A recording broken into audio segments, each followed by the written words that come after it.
Hi everyone, and welcome back to the Blue Lounge here at Engage 26. I'm here with Nicolas de Kouchkovsky. Hi, Nicolas.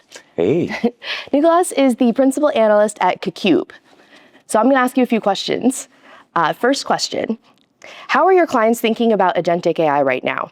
Is it a roadmap item for 2027, or are you seeing urgency to act now? Why or why not? I think it's a roadmap item, but for 26, not 27.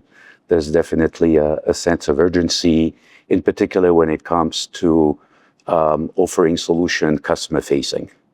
Across the industry, I see a very strong appetite, haven't seen for years, to modernize self-service and deliver on the promise of AI to help customers figure out solutions on their terms. And I heard you just say that you haven't seen this level of appetite for it before. What do you think is driving that uniquely now? I think the possibility of the technology, it has matured. Of course, there's a lot of still hurdles on the road, but everyone is using it for himself or herself and can appreciate the power.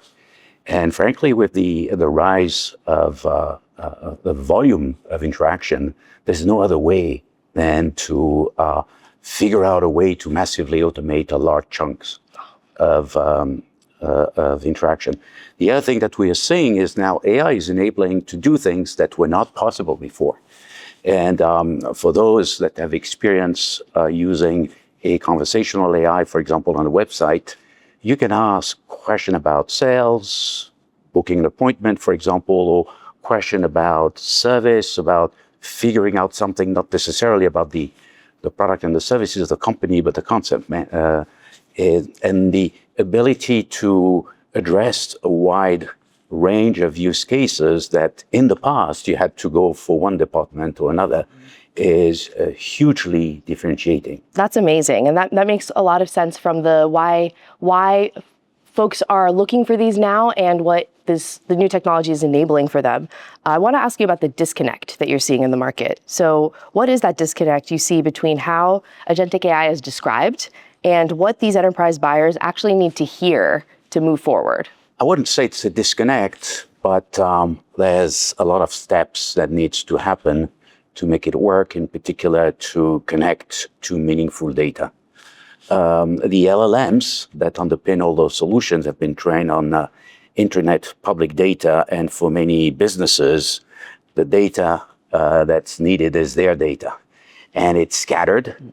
And something that a lot of people do not appreciate is that agents need to make sense with some help of that data.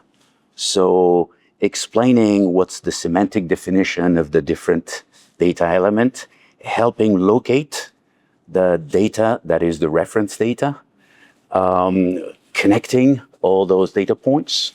Many companies as well have policies that haven't been properly documented. So all this data, this knowledge, this information needs to be tied together, made very explicit for agent to work. Thank you so much, Nicolas, for joining us here. And for everyone out there, if you have any questions or comments, you can leave them in the comments section. And we'll see you guys back here soon.